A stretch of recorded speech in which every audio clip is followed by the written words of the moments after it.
pot with your last name on it, or perfect, whatever you want to get on it. Nice filler in there, June. I haven't Thank been you. in the store lately, but I think they have lots of stuff in there, like jewelry now. And they have, I think, a coffee bar now. Yeah, right? They might Coffee be. bar.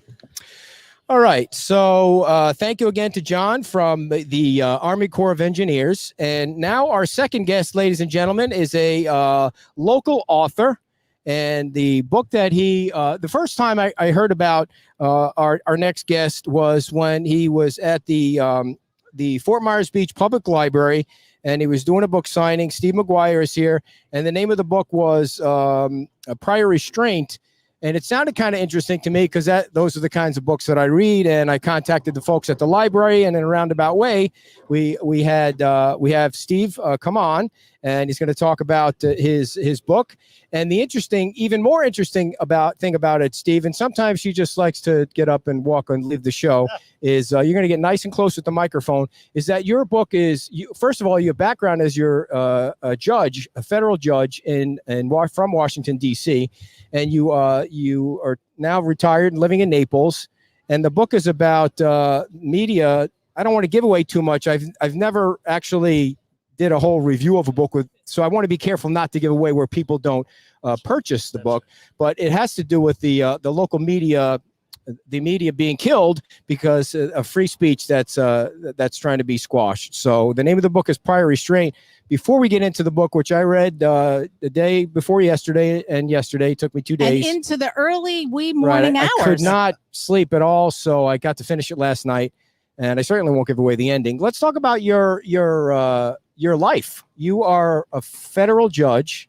Right. So tell us about that. Well, first of all, let me say thank you for having me on the show. It's always great to be in Fort Myers Beach, and I'm honored to ask to be a part of such an acclaimed program. Thank you very much. We are the #1 radio show on Fort Myers Beach. I know Just take that to the bank, sir. I'm so honored yes. to have an opportunity to come speak. But no, I was in Washington for approximately 32 years. I had a legal career. I was an attorney, a government attorney for approximately 15 years, and then I had the great honor of being appointed as a federal judge, and I retired as the chief judge of the federal then trade then commission, where we presided over some really large antitrust cases. What's the biggest antitrust case you were involved in? Well, I had the distinct privilege of presiding over the largest case in FTC history. In 2003, it was called then Rambus, which was a small company out in California who were in the DRAM manufacturing business, and they created a new technology to break up the bottleneck in DRAM then memory. So a lot of the global manufacturers wanted that technology, but as we came to appreciate during the course of the 5-month hearing, they didn't want to pay for the technology. So the FTC brought a complaint against this company, and I think in hindsight, maybe to somehow acquire their technology for the big corporate interests. I won't say that for a fact, but Any big media? Oh yes, during the court, I will say we had 74 attorneys on this case. So talking about herding cats, that was certainly it. But throughout the course of this hearing, we were issuing orders every day, and virtually the next day you would see a squib in the Wall Street Journal, because it was such an important case, and it was a huge case. And then they were talking about it on CNN and all. So I mean, that was a great honor to be able to preside over that. So, Your Honor, when you have people in front of you in a courtroom, do you ever just... Is that appropriate still? Or I don't mind calling him Your Honor. I know, but I don't feel like it's a big deal when you have somebody who's Your Honor on the show. Respectful. So. Well, it's kind of... You're never not Your Honor anymore. It's kind of funny you say that, because see, sometimes when I play golf with my buddies, they'll say, "It's your honor, Your Honor." So, Your Honor, back to my question. Do you ever look across the courtroom at a lawyer who said something completely idiotic and you just say to yourself, my gosh, that guy's a dummy? Well, keep in mind, in the course of an exceedingly long trial, and attorneys are oftentimes flying by the seat of their pants, depending on the testimony that's being given. So, I'm not sure any of us wouldn't say things that may come across in hindsight as a little, foolish or unsubstantiated. But that's yes and lawyer speak here. But so on to I don't mean to keep interrupting. Do you ever have to clear the court and admonish people for getting out Good of question, line? dear. Well, I mean, yeah, I've had to do that a few times, but I think what's important as a judge that you set the tone very early, and people realize when they came into my court that we weren't putting up with any theatrics or anything like that. And if they got too far, out of line in terms of their questioning, I would admonish them to let's keep this. Yeah, you're no Judge Ito. No, I'm not. That's for sure. So now I forgot my question, dear, about the court. Darn it, I'll come back to it. So is Washington a swamp? It is a swamp, and it's been a long time in the making. This is nothing new. What's happening in D.C., I think, goes back to almost the beginning, and I think our founding fathers were fearful when the citizen legislators came in from their farms throughout the area to work for the summer to pass legislation, and then they would get back to their farms.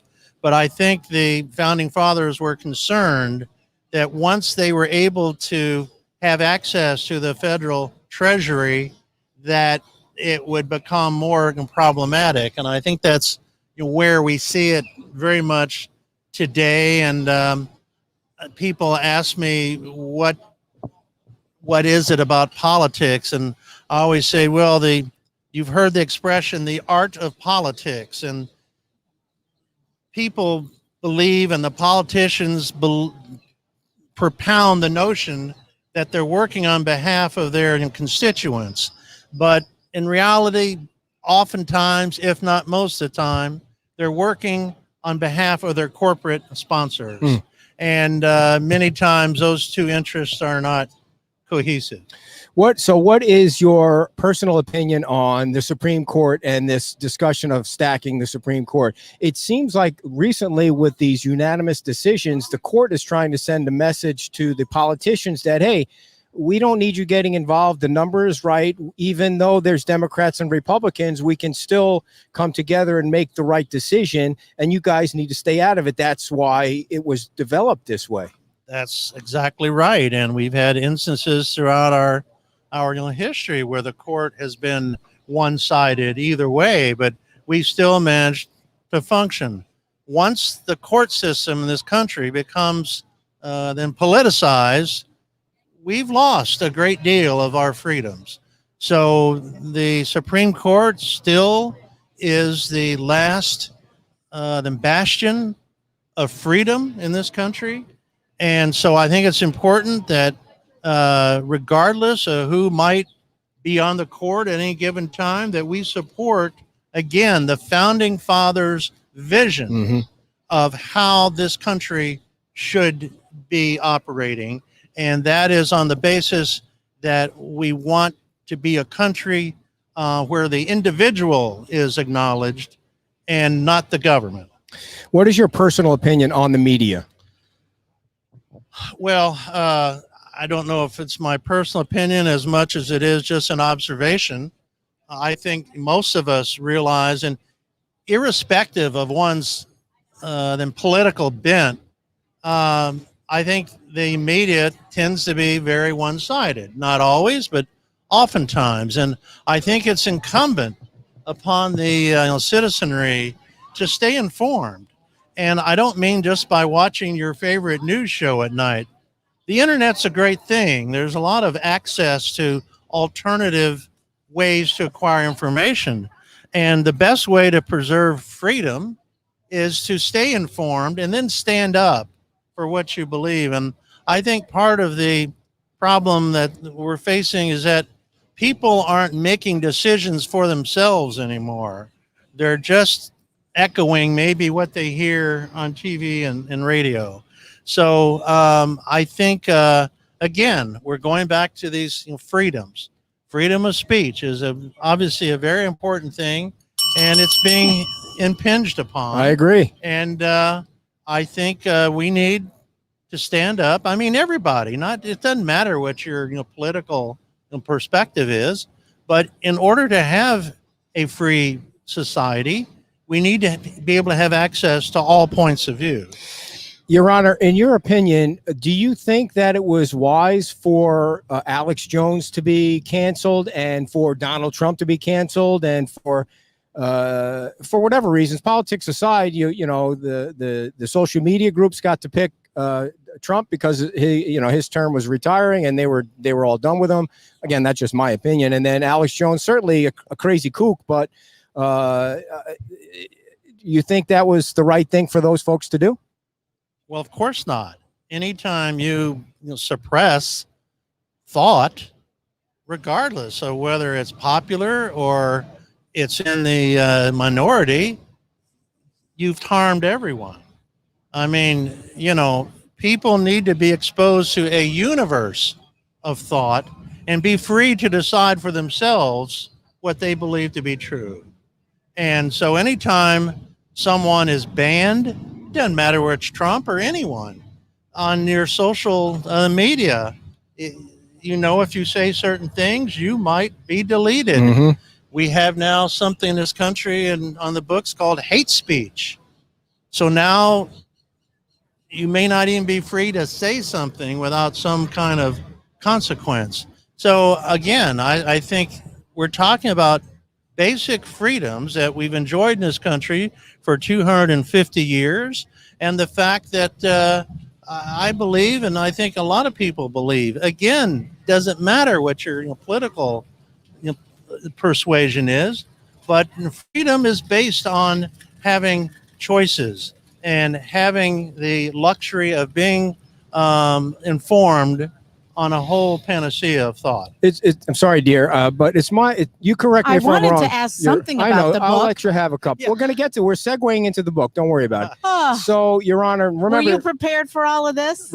I'm prepared for anything. Thankfully. I had heard about this. Oh, good. I had heard about this show early on, so I came prepared. He's a federal judge. This is peanuts to him. Now, remember, Your Honor, you're under oath. The question I have for you is, no, I'm kidding, but my opinion is that when they pull somebody off the air or they cancel somebody because of this or that, it's because somebody else decided that the people are too stupid to figure it out for themselves, so they have to do it for you.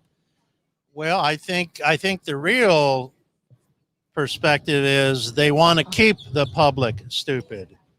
And again, freedom, I'll say it for the third time, freedom is dependent on an informed or the citizenry. And when the public can remain uninformed, the people in power then are able to have an easier way of operating whatever their agenda might be. And I agree with that. I think it is, though, like you said, the internet is there. There's a lot. That's part of the issue is there is so much information out. So when someone is not really, knowledgeable in a certain area and they go out to search information and there's just this plethora of information that you have to decide, now, is this a reputable source? Well, I mean, right. it's a lot. Right. It's not easy. No one said it was easy, but the old saying is freedom isn't free. Nor is it easy. So I think the challenge for all of us is to, again, investigate, as many perspectives as you possibly can. And some of them may even challenge your own operating assumptions. And that's the point. Enlightenment. And that's what we all want. we all want to be informed of on a diverse group of opinions. So the judges here, folks, the name of the book is Prior Restraint, and you can get it at Amazon. I downloaded it, I think it was Wednesday or Thursday, and I'm sure it's sold locally. If you want to get a hardcover, it's everywhere, and it's a great book. I loved it, and obviously I love those books. I read James Patterson and Vince Flynn and authors like that. And it's based out of Washington, and it's based around. Let me just set the tone. Are you gonna let him explain it? And then I'll let you ask the question. And then I'm trying to do this like they do on a professional show, dear. Is you set up the softball. A professional one-sided show. And it has to do with the media and the government and some corruption. Yes, basically, the theme of this book is terrorism in the media, and the book starts off early with the nation's #1 TV evening news broadcaster brutally murdered on Pennsylvania Avenue in the streets of Washington, and it's just such a shock to the media establishment and the public at large. But before that wears off, within days, the nation's leading newspaper columnist in Manhattan is also brutally murdered, seemingly by Islamic fundamentalists. So now the media is in absolute hysteria, and they're scared to death to put anything on the air or publish anything for fear it will make them a target. And before we go further, let me just give a quick definition for your audience of the term prior restraint. It's a legal term that refers to any attempt to censor or prevent publication or broadcast of any questionable the material. It's also any action which creates a chilling effect on conduct or speech, where such is suppressed by the fear of being and then penalized by an individual or a group. And finally, it's the censorship that's imposed by such fear. So when we talk about a prior restraint where information is suppressed, fear is oftentimes a major component to making that happen. So back to the storyline, after these two very prominent public media individuals are brutally murdered, a corrupt U.S. senator who heads up the Senate Homeland Security committee and has control over the investigation, uses his power to advance his own corrupt agenda.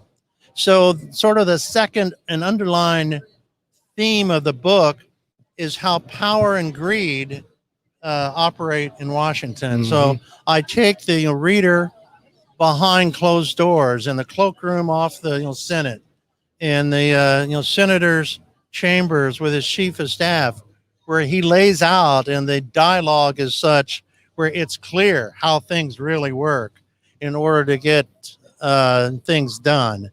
And I guess finally the protagonist of the book is a young female reporter in Washington who's assigned the task of investigating the first murder, and she gets involved with an FBI agent in Manhattan who's investigating the crimes on behalf of the FBI.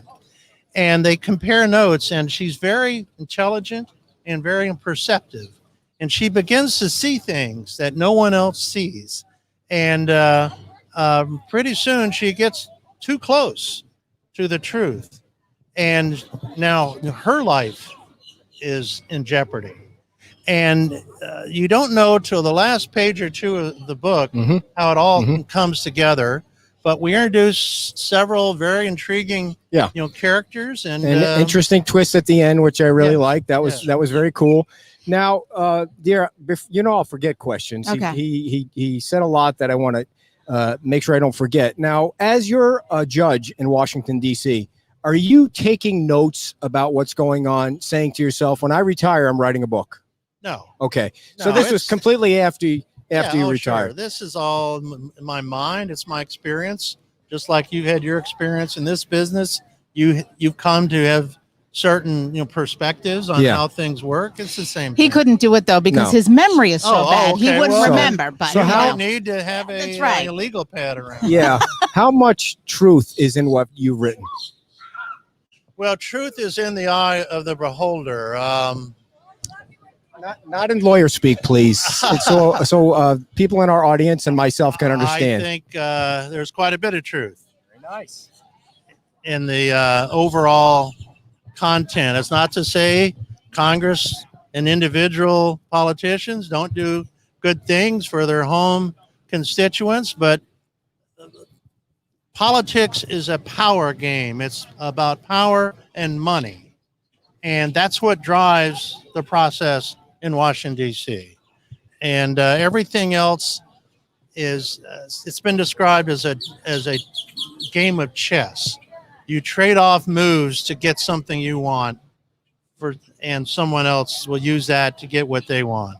So it's, unfortunately, in my view, it's become a little too much that way. And I think, again, an informed citizenry might help prevent that. So there's one other character in the book that I need to ask you about. I won't give away what happened to the person, but it was a radio host. Yes. Who did you, if anyone, base that person off of? I would rather not say. Obviously, so there was somebody. yeah. Okay. Obviously, a very prominent talk show host. So I'll let people draw their own conclusions. I don't want in any way to somehow impugn that individual's politics or anything else. So, but the reader can exercise their own judgment, and it could be different people to different people. readers. Mhm. So now, how long have you been writing? Has this been an interest of yours? Yes, this is my first book. Interesting enough, I just finished my second That's what one. I It thought. hasn't yet been edited.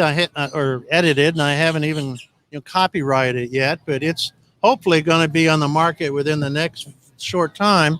But to answer your question, I've only been writing on this one novel, but I've had an interest in writing all my life. And I was a history major, and so I was used to writing a lot of papers, and I always enjoyed it, and I knew I was pretty good at it. Mhm. So it's just something I didn't have time to do when I was in my career, but now that I'm retired, I find it much more timely to get out and spend the time it takes, and I'm enjoying it immensely. Is the second So book? wait a minute. So is it more interesting? I think I know the answer to this. For this or writing a legal brief? What a silly question. You're getting no bells for that. Well, fortunately for judges, they don't have to They got people for that. write legal briefs, but they have to read them, which might be even more boring. So is the second book kind of like the same theme? I can't say a lot about it yet. Again, it's not Yeah. copyrighted, but it is another political thriller that Nice. in large part takes place in Washington. But I will say this. It's a storyline that I don't think has ever been done before. Cool. And it's somewhat of a dark story, but I'm real proud of it. And I think when it does come out and is published, people will find it to be a very intriguing read. A rough idea when we might be able to see it? Hopefully in the next month. Oh, very cool. Yeah. Very cool. So go ahead, dear. You're Well, I was just- monopolizing my oh, favorite yeah. interview here. No, But I go was ahead. just, so I just wanted to ask you, what are some of your favorite classic cars? I know you're. Well, my good friend is here in the audience today, and he's Oh. got a 58 Corvette convertible, That's my favorite. which is probably It's out in the my audience. It's out in the parking lot. Oh, you're brave. which is probably my all-time favorite. I've Oh. got a 2004 Corvette convertible right now, but it's funny you ask that. I go to breakfast every Wednesday with a group of guys. They're all car nuts. Mm. I mean, really car nuts. And So that's about all we talk about when we're at breakfast. I think I can. I think I could. I had the pleasure of having a 1998 Corvette for a little while, and that they are so much fun. They are. They can get you in a lot of trouble, though. I think I can hang with you guys, Your Honor. I just bought a 2003 Hummer with 140,000 miles on Now it. Did I that's a qualify vehicle. for that Well, group? absolutely. I think you could come to lunch with us. Nice, very nice. He So, can't fix it, but he could. how long did it take you to actually sit down? And it's a 320 pager, I think. And how long did it take you to really focus on it and write it? Well, that's when I first wrote it. I say not having done this before, and you've got a lot of research, probably about 4 months. But then I put it on the shelf for a while, and I'd come back and I'd bring it a little more up to date and edit it. But the second one that I just finished, I got it done in 3 months, which is record time, and I still have to do some final editing, but I would say, generally speaking, it's going to take 4 or 5 months. You got the second one done in 3 months. Did you sleep at all? No. Okay, you couldn't have. That seems remarkable. But it's just I was so absorbed into it that I would work 8 or 10 hours a day on it, and then I'd come to a good stopping point, and I'd think maybe for a day or so, how do I want to proceed? Mhm. But the question that you haven't asked, if we have a minute, my favorite aspect of writing a book is to create the characters. Yeah. Because I think an author who can depict characters in a way that the reader can relate to, it transports them into their lives. Yeah. So I tried to create characters where you understood why they were the way they were. And even a few of the dishonorable individuals in Prior Restraint, when it's all said and done, you at least understood why they were dishonorable. And in some ways, you're transported from your everyday life into their life for that brief moment. And to me, that's the purpose of reading books. And one other aspect of the book that we didn't mention, for anyone that likes the special ops angle, there is a special ops angle in the book. It's not hugely prominent, but there is a special ops angle in the book, which is cool. So while we have you here and under oath as we do, just a couple of quick questions. Would you consider this, in your vast experience and knowledge of being a lawyer and a judge and all that, would you consider this a public space? You mean where we're sitting right now? I don't know the zoning laws around here. It's town owned. Is it a public square? Is it a public space? I would say it appears to be a public square to me, yes. Does it appear to you that we're exercising free speech? You most certainly are. Thank you. That's all. I rest my case, Your Honor. Thank you very much. Can you send this one to the jury, please? So how did you meet your lovely wife? Well, my wife Doris was a special agent in Washington. No way. It's funny you asked that, because she's now acting as my. Why didn't she come on the show too? Special agent woman. Well, you didn't have enough time. Wow. We'll have to bring her. Is she allowed to say what organization she was? Well, she was with the Inspector General's office for the Department of Health and I think Human Services. She carried a Glock for. Nice. For 15 years. She packing heat right now? No, I don't know. I don't ask her that. But there's one in the glove box, that's for sure, but dear. she's acting as and then she retired and she went to IBM for 15 years. Oh. So she's acting as my agent now. And I had a presentation a couple of days ago, and I said, she's an agent now, but she's still special. Not very nice. Do you trust her to be your agent? Absolutely. She got me this interview. I know. How important is it for kids and teenagers to go to a courthouse or go to a courtroom and sit in the audience for a day and watch what goes on? It's still fascinating to me to go to the Lee County Courthouse, watch the procedures, watch the people, maybe watch a jury trial, because then you get to really understand what happens. And not that you want somebody to be arrested or involved, but it's an amazing thing that happens. Well, I think the more the public is informed on not only our justice system, but our system of government at large, the better able they are to make decisions on what should be happening and what should not be happening. So obviously, I would encourage high school classes to make a field trip to the county courthouse, and if only to sit in for a couple hours to understand the jury system, to understand the role of the judge, to understand the role of the